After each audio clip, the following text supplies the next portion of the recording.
Namaskaram to all my soul friends, soul family. आज हम जानते हैं कि ट्विन फ्लेम्स क्या होते हैं. What are twin flames? जैसे ये नाम ही सजेस्ट करता है, ट्विन फ्लेम्स, एक फ्लेम और उसका ट्विन, यानी दो रूप, यानी दो भाग. एक फ्लेम का दो भाग, एक आत्मा का दो भाग, two parts of one soul. ये एक ही सोल होती है जो जन्म लेती है दो बॉडी में डिवाइड होके, क्योंकि ये सोल इतनी स्ट्रॉन्ग और पावरफुल होती है कि वो एक बॉडी में जन्म नहीं ले पाती, उसका जन्म नहीं हो पाता. वो बॉडी उसकी सोल की एनर्जी और फ्रीक्वेंसी कंटेन नहीं कर पाती, इसलिए उसे दो बॉडी में डिवाइड किया जाता है. और ये जो दो सोल्स होती है, एक को डिवाइन फेमिनाइन और एक को डिवाइन मैस्कुलिन कहते हैं. डिवाइन फेमिनाइन उसको इसलिए कहते हैं क्योंकि फेमिनाइन एनर्जी उस बॉडी में थोड़ी ज़्यादा होती है as compared to masculine energy. और डिवाइन मैस्कुलाइन एज इसलिए कहते हैं क्योंकि वहाँ पे मैस्कुलिन एनर्जी ज़्यादा होती है as compared to feminine energy. ये जेंडर बेस्ड नहीं है, ये एनर्जी बेस्ड इनका सेपरेशन हुआ रहता है. तो वो किसी भी बॉडी में जन्म ले सकते हैं. दो फीमेल बॉडीज, दो मेल बॉडीज, एक मेल और एक फीमेल बॉडी. तो either female energy, muscular energy male body में भी जन्म ले सकती है और फीमेल बॉडी में भी, और वाइस वर्सा. तो कोई रिस्ट्रिक्शन नहीं है. रिस्ट्रिक्शन क्यों नहीं है? क्योंकि जिस पर्पस के लिए उस सोल का जन्म हुआ है, उसी हिसाब से वो अपनी बॉडीज चूज करती है और जन्म लेती है, so that they can learn a lesson and then they can teach the lesson to the world. ये souls जन्म से ही बहुत स्ट्रॉन्ग होते हैं, इनकी फ्रीक्वेंसीज बहुत हाई होती है, इनमें साइकिक एबिलिटीज भी बहुत स्ट्रॉन्ग होती है.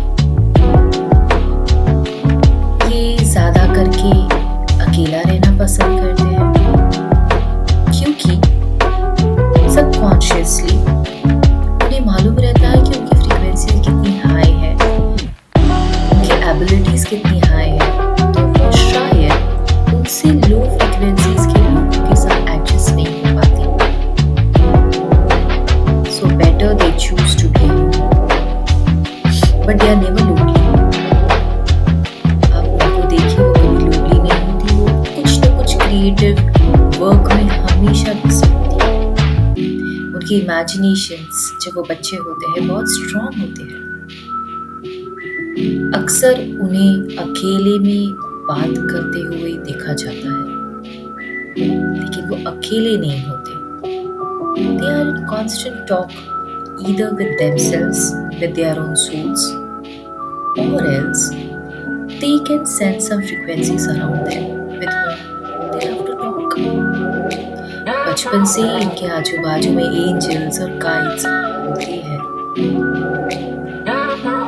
लेकिन जैसे बच्चे बड़े होते हैं, ये जो एनवायरनमेंट का नॉलेज या जो लोगों का 3D पर्सपेक्टिव, मैट्रिक्स का नॉलेज उन पे हैम्पर हो जाता है, और वो अपनी साइकिक एबिलिटीज को पीछे छोड़ के ये 3D मैट्रिक्स के एबिलिटीज पे फंस जाते हैं या फंसा दिए जाते हैं by their family, peers, friends.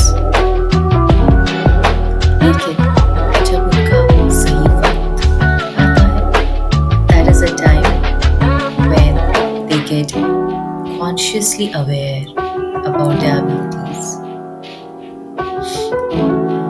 कुछ न कुछ ट्रिगर्स यूनिवर्स देता है उनको, so that they can come out of the sleep mode या matrix mode, 3D mode, and they understand themselves.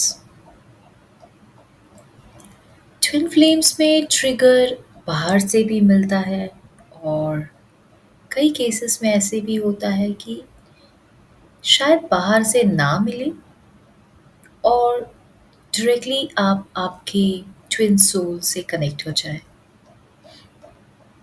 और एक बबल फेस क्रिएट हो जाए एंड फिर एक सेपरेशन फेस। वो एक स्टेजेस होते हैं ट्विन फ्लेम के जर्नी की, जो मैं अगले वीडियो में आपको in detail with some secret codes with some depth knowledge ज़रूर बताऊंगी।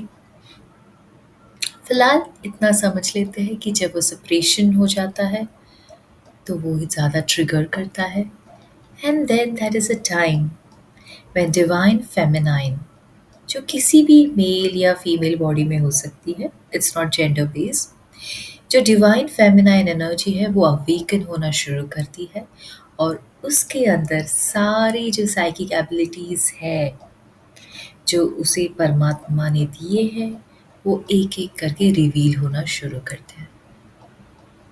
और जैसे ही वो डिवाइन से कनेक्ट होती है, डिवाइन से वो मर्ज होती है, डिवाइन से वो एक होती है, वननेस की एनर्जी उसे मिलती है, that is a time when divine masculine gets awakened. और जब वो भी फुल्ली अवेकेंड हो जाते हैं तब ये दोनों प्योर पायस अनकंडीशनल सोल्स एक हो जाते हैं and they start doing the purpose, जिस पर्पस के लिए उनका जन्म हुआ है, soul purpose, divine purpose, God purpose. And that purpose is not that small, छोटा मोटा पर्पस नहीं होता, it has a very big impact on the earth as a whole. And that is exactly the reason why, these are called as high frequency souls, high energy souls, divine souls, because they have a very big divine impact on the earth. ये souls सिर्फ 3D matrix के rules and regulations के लिए नहीं उनका जन्म होता है, आउट ऑफ द बॉक्स सोचते हैं, आउट ऑफ द मैट्रिक्स सोचते हैं, and they are here to change it and they are here to break it.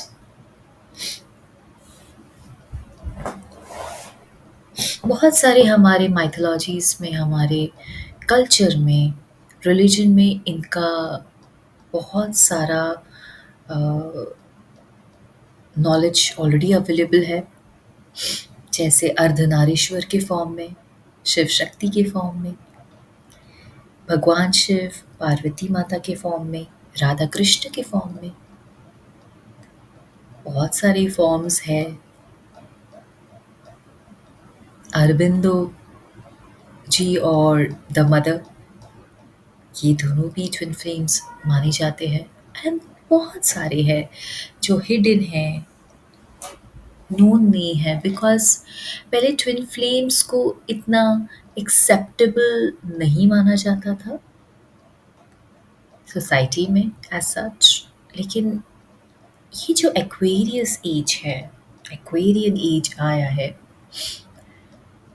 तो this age demands this high frequency so that वो अर्थ को heal कर पाए, ये वर्ल्ड यूनिवर्स को हील कर पाए और ह्यूमैनिटी को अपलिफ्ट कर पाए। उसके लिए बहुत सारे ट्विन फ्लेम्स ने जन्म लिया है just for this particular beautiful as.